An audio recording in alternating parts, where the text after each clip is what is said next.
Hey guys, welcome to Crypto with Pav. I'm starting this new YouTube channel. You may recognize me from my podcast, Tapping into Crypto.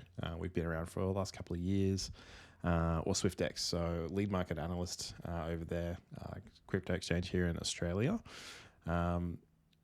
Very much here just to essentially start a brand new channel where it's just me, where I can spend a bit more time diving into a lot of the topics that I generally cover, unfortunately pretty quickly, in a lot of the content that I do create for Swyftx, for Tapping into Crypto.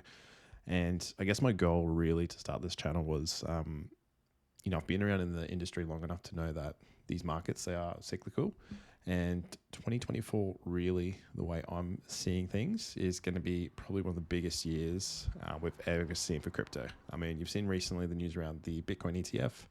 That's been probably enough to get most people back into the market. The ones that have been sidelined, then this is probably what it's going to take to get everyone back in. So we're going to see a lot of legitimacy after some really bad actors in the last 2 years be put away. A lot of bad people prosecuted, and it's an industry that's really going back to its growth stage after a lot of chaos, a lot of crisis, a lot of healing, a lot of forgetting negative portfolios.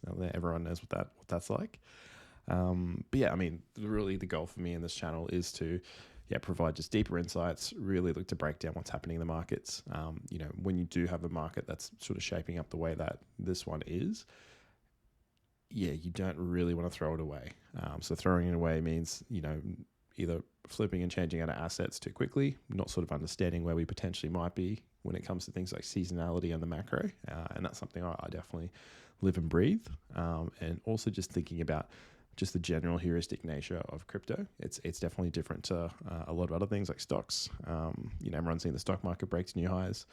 I mean, something like the stock market could just go up and to the right forever for the next 8 years, but the crypto market's definitely up and down. So, if you're not being judicious with your profit taking, it can sort of put you back to square one where you started. So, we're not here to give you signals. Well, I'm not here to give you signals, but I'm definitely here to give you alarm bells when things are looking a little bit yucky.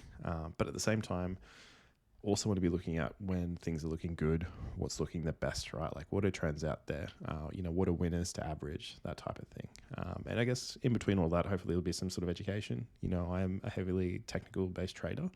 But there's also a lot to learn just on the fundamental and macro side as well, like a little bit of building that strategy too. So not to say that mine's the best or the easiest going around, but I just hope to be, I guess at the end of the day, from a personal perspective, just another voice out there that's spouting reason and not nonsense and trying to shill my own bags. That's definitely not what's going to be happening. So yeah, I mean, that's just a brief introduction. So we'll dive in and we'll start looking at some markets and see what's actually happening.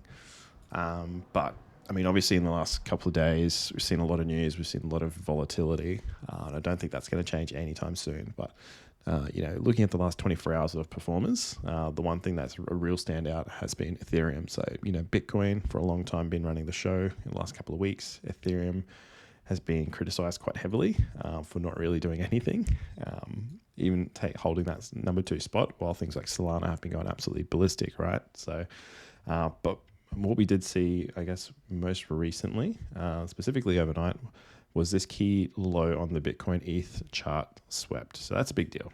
So that's essentially a deviation.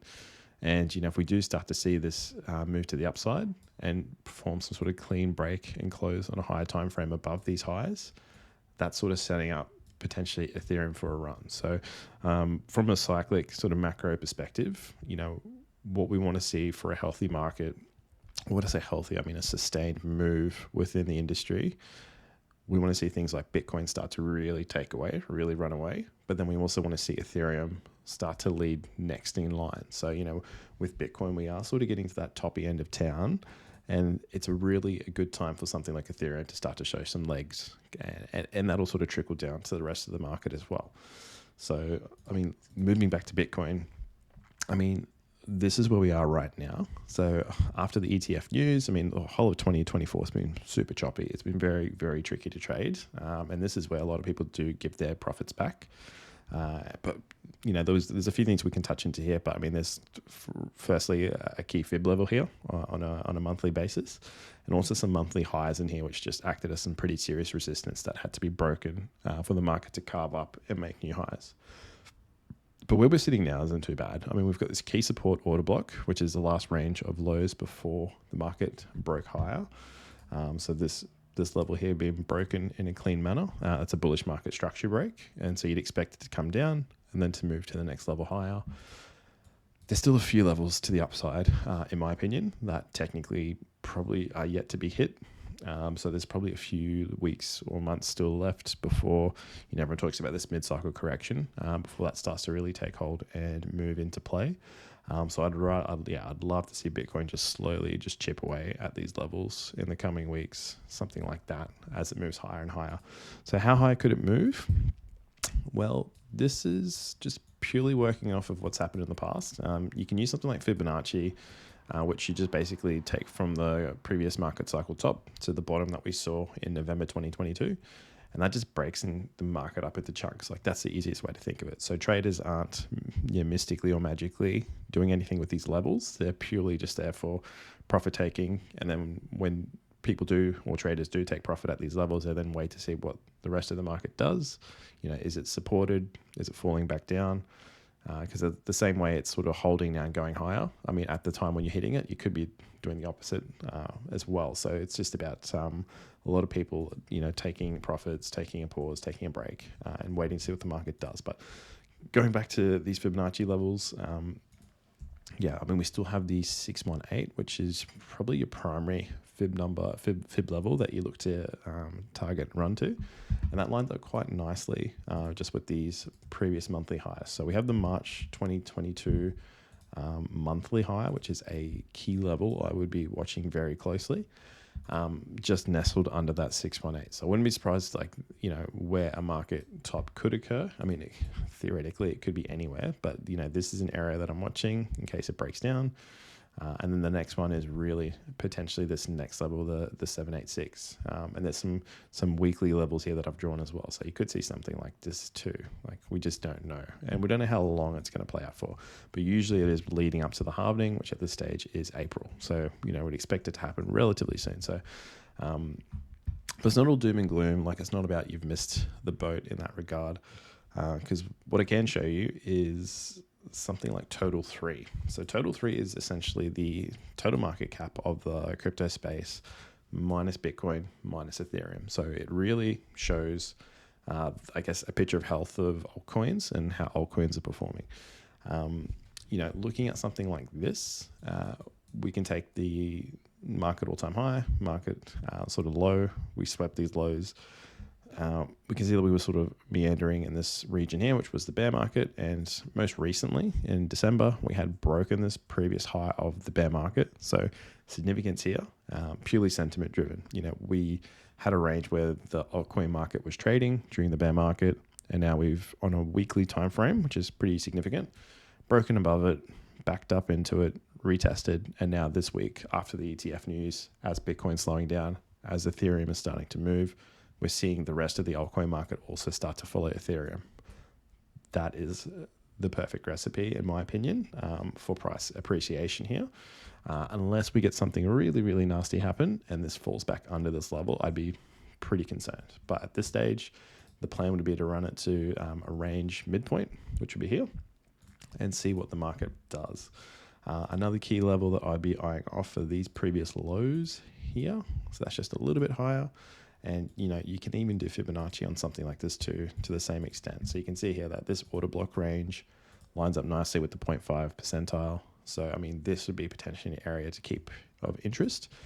And what that's sort of suggesting is that the altcoin market as a whole could easily, it could potentially rally 40 to 50 to 60%, 80% even, depending on how high this goes. And there's really no way of knowing, to be honest. But I do expect that we would get into some sort of price premium here and then start to sell off either leading up to, post, during the halvening. That's just something we've seen classic time and time again in crypto, and I'd expect to see it again. So this is basically, for me at least, saying that while Bitcoin might be slowing down, there's lots of action elsewhere in the market to be looking for. And another story that's quite telling is stablecoin dominance. So really simply, it's the amount of total market cap that a stablecoin has of the total in market. And essentially, when you see this one increasing, it's a lot of people fleeting to safety. Just a stablecoin, obviously, just holding a USD value, because crypto markets are too volatile and risky. You kind of want to preserve your capital. But what we're seeing here is a multi-week range that had deviated, broken back within, retested, fallen, and now we're breaking here again. So this is huge. This sort of move here from anywhere from 5 to 4%. That's the current money that's in the market unwinding and re-entering positions. And to give some sort of perspective, this is 2020. You see that massive dip during that bull run there to 2021, and then you've got the 2021 to 2020, almost just pre-2022 period, just before that bear market started, which is really this leg here. That's when that second leg of the market running occurred. So that's another pretty important one for me as well. Now, some altcoins that I actually have been watching. Filecoin. Now, this one's quite appealing to me just from a structural point of view. I quite like this one. Layer 1 infrastructure token. It's been that whole sector's been performing probably the best that I've been seeing in markets. So you can see here that in the top 100, things like you got Cardano, AVAX, DOT, Matic, BNB, Sol, Ethereum, all just layer 1s. There's some layer 2 scattered in there as well. That's currently just what's running the market. So you kind of want to, try and, I guess, invest where there's strength already. But specifically for Filecoin, what I'm liking about this, I guess it is lagging behind some of the more higher caps like Solana. So if I could show you Sol and what that's done.